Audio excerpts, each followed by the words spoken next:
The biggest mystery in modern aviation is the disappearance of Malaysia Airlines Flight 370. Back in March 2014, the flight mysteriously vanished off the face of the planet shortly after it left Malaysia.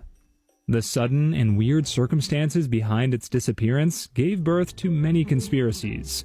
One of the theories suggests that this plane was the very same MH17 plane that got shot down by Ukraine months after the disappearance of Flight 370, and that there were political motives for the destruction of this aircraft.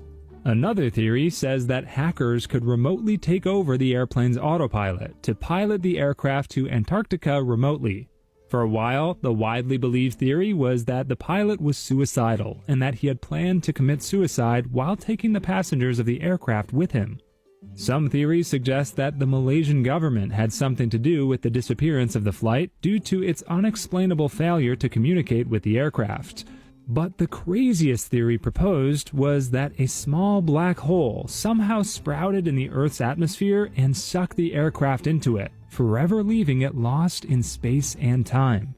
Whatever the case may be, the fact of the matter is that the disappearance of MH370 is still the most expensive search in aviation history and led to the presumed deaths of 227 passengers and 12 crew members.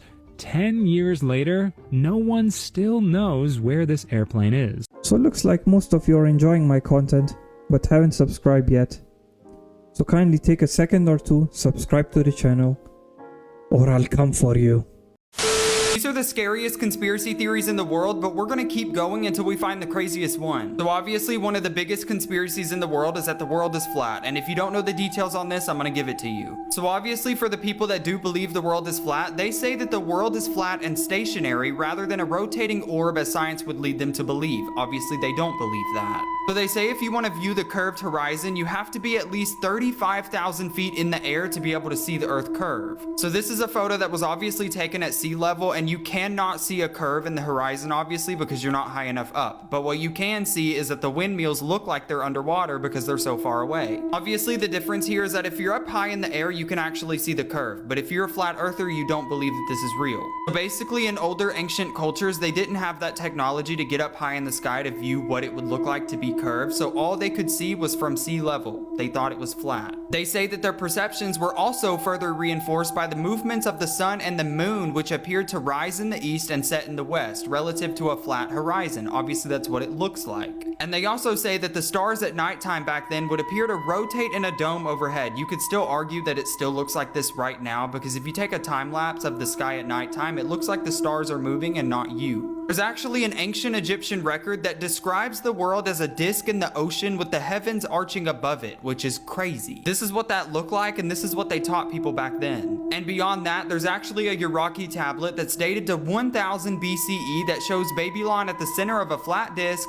and the Greek philosopher Anaximander that perceived Earth as a flat disc perched at the top of a cylinder. And this is what that Iraqi tablet looks like. Obviously, this is hard for us to understand, but it's crazy that they thought this so far back. I'm just curious to know, how many people in my audience think that the Earth is flat? Leicester 2016. The conspiracy that teams purposely downed tools and lowered their standards of playing against Leicester City in that famous Premier League 2015-16 winning season, that they wanted them to win the Premier League. And the likes of Man City and Tottenham, they didn't want to win the Premier League due to their frustrations towards the top six at the time. People to this day still cannot believe that Leicester won the Premier League with their current squad. So the only way for it to make sense to them is if teams purposely let them win games, which I don't believe is true, but we could keep thinking that. The old firm between Rangers and Celtic happens once every month. I don't need to explain any further. El Clasico. The conspiracy that El Clasico happens once every month. I also don't need to explain further. I mean, come on. Who would seriously think that other teams let Leicester win that season? Not just the Premier League, but giving up a spot in the Community Shield, giving up a spot in the Champions League. That's too much. Here's proof that the motherfucking Earth is round. And for the record, can I just say how much I hate that I have to do this in 2024? But apparently flat earthers have members all around the globe, and a couple people did request it. First of all, you have to believe in gravity. If you don't, then I don't know what to tell you. But on Earth, which is round, gravity pulls everything to the center, which obviously makes sense. In a fictional flat version of the Earth, gravity would still pull everything to the center of the plane because that's how it works, which means that apples would fall sideways in Australia, but flavors don't believe Australia is real anyway.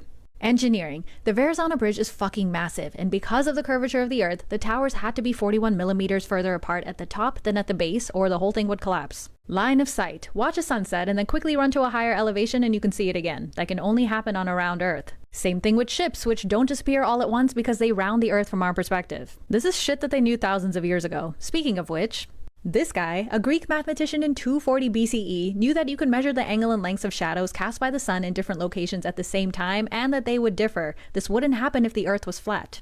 How about something simple? Lunar eclipses. When the Earth casts its shadow on the moon, have you all ever seen it look like this? Didn't think so. At this point, we have thousands of images of a round Earth from space by agencies from all over the world. It's not just NASA. You directly benefit from and use technology like GPS satellites, which are designed to orbit a round Earth by the very agencies that you ironically shit on. I also don't think the dinosaurs died like this. And lastly, arguing for something this fucking stupid just screams first world privilege. This thing has gone viral on TikTok. This family, they have travertine tile in their bathroom, and they had one of their friends came over that was a dentist, and he was in the bathroom and just glanced at the shower and he said, "That's a jaw." Human jaw? Caveman jaw with teeth in it, in this tile in this bathroom. Oh my gosh. Wow. It's literally a human jaw. Yeah. Dude, what if that's like Peter's jaw or something? It could be any. It could be anybody. Oh, and it's from Turkey. Hey, what was Peter known as? The Bra. Hey, Wayne? what's the first two letters in his name? P. What do you do in the shower? P. Mr. President! We figured it out. Okay, you guys have to check out this flight path. All right, let's try going from New Zealand to Argentina. You should be able to make it in one go, right over the Pacific Ocean. So here we have Auckland, New Zealand to Buenos Aires, Argentina. Let's hit search. Okay, let's do 2 stops. All right, so we go from Auckland to Los Angeles. What? And then from Los Angeles to Houston, and then Houston to Buenos Aires. Like, am I the only one that finds that weird if we live on a supposed globe? Honestly, that seems like a waste of gas. So we go from New Zealand to Los Angeles, then to Texas, then back down to Argentina, and needing to pass the equator. Okay guys, just hear me out real quick. So let's just see what the flat earth map depicts. All right, so you guys have to see this. So we go from Auckland, New Zealand to Los Angeles, then to Houston, then to Argentina. And guess what? Needing to pass the equator. Look at that. So it makes total sense on the flat earth map, but 0 sense if we live on a supposed globe. I'm sorry, but that is just one of the strangest things. New Zealand, Los Angeles, Houston, then to Argentina. Like, ain't that strange? But what do y'all think about this one? Y'all let me know in the comments. Does that mean that the Earth is actually flat? Say the weird thing. Say the weird thing. Okay, I'ma just say it. Chicken used to bleed. Ask your mama, ask your grandma. Chicken used to bleed. When you baked it, when you fried it, the blood used to come up out of the chicken. Sometime between, I don't know, 2018, don't quote me. Don't quote me. Sometime between 2018 and now, they took out the real chicken and gave us, I don't know what it is. I'm gonna show y'all since I'm right here. Where's the blood? Where's the blood? Oh, look, we got a little bit right here. I don't know what we've been eating, but we all know that there's not nearly enough chickens to accommodate human needs at all. Where's the blood, y'all? Where's the blood? Where's the blood?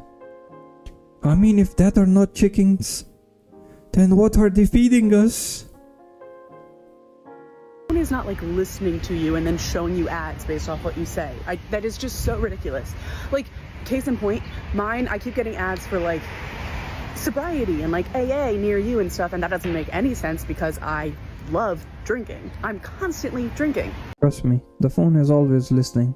And based on that, it shows you ads. Humans' obsession with morning routines is borderline unhealthy. And I think it's so that they can just tell other people that they're doing a morning routine. Oh, 100%. What is it? They got their skincare. Yeah. They got their fitness. They journal. They write stuff down. Diet. Yeah, which every once in a while is fine. Yeah, of course. But like, you're going to spend 6 hours doing your morning routine. You know, there's a guy out there who's actually telling people to do all these things. Who? Huberman. Oh. Huberman. Yeah, he's an alpha male. He's posing as an alpha male. He's like alpha science guy. Yeah. Andrew Huberman. Yeah. I mean, seems great. Seems like a nice enough guy. Sure. Really cool beard. Really cool beard. Sure. Of all the human facial hair I've seen, he's got like the best. A good beard. But like, yeah, and the guy is like always telling people like about science stuff, which is really, really cool.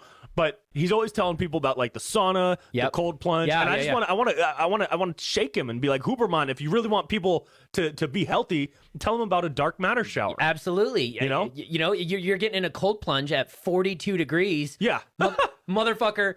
Let's talk about getting into a dark matter shower. At 2.7 degrees Kelvin. Bro, that's negative 450 degrees Fahrenheit. Your inflammation literally evaporates like that. It never existed at a temperature at that. And you want to talk about getting in a sauna? How about you just sit near the sun? Yeah. Go sit near the sun. Experience a solar flare, you fucking pussy. I mean, we need to live like aliens. Simple lifestyle, simple morning routines. You know how people say if time travel could be possible, that means time travel already exists because the people of the future already have access to time travel. Okay, so boom, here's my theory. I believe that time travel does exist, but the people of the future just want to have absolutely nothing to do with us. Now stay with me. For time travel to exist, for us to be able to develop that technology, that means that society has to have developed to a point where we would literally have a utopia, a peaceful world, so that technology would be able to have that renaissance to be able to develop such an advanced technology like time travel. But because the people of the future are at peace and the people are today are literally violent warmongers, murdering, having war, and genociding in every single possible opportunity, they literally don't want to have anything to do with us, because if they, the people of the future, come back to the people of today, they run the risk of warmongering governments and selfish billionaires having access to that technology. And if they get access to that technology, they're just going to use it to make the world worse. And if that happens, the people of the future will never have their utopia. So they have time travel, they just don't want to interact with us because they don't want us to ruin their future. Does that make sense? So they have time travel and they're probably using it, but they're using it to look at like dinosaurs and stuff, not to look at us. Either that or the world ends before time travel becomes a thing. Do you guys believe in time travel? Because if I had a time machine, I'd be going back to the past every single day just to check the cryptocurrencies and the stock market. I have a theory. What if life as we know it is one giant loop? As you see in a video, is of it zooming out from the Earth into the universe and the galaxies and everything like that. And we know that the smallest particle is an atom. So what if when you're zooming out, you're really zooming in? Because you're just one big, large body. But when you break you down to your cells on a molecular level, you just get this reality again. Look at this video. Like, isn't that what it looks like when they show the body? Like, look, watch this next part when they get out of, look at that. Nerves. Does that not look like nerves? How is that our universe? It is us. We are the universe, literally. We are the universe. This is what they call the Illuminati bloodline. Yes, this is all facts. You didn't know Barack Obama is Dick Cheney's 8th cousin, and he's also George W. Bush's 11th cousin. See Princess Diana in there, Madonna in there. It's a lot of people who are related in the industry that we don't know. That's how they get these positions, and that's how they're plants in the industry. This is an article from CBS confirming that they are all cousins. I'm gonna show y'all this just to show y'all an example how people of power go to great extents to stay in power. Now, this is Charles II of Spain. Notice the jawline is disfigured. That's from inbreeding. Believed by inbreeding, they are able to keep their bloodline strong. Oh, so they are inbreeding.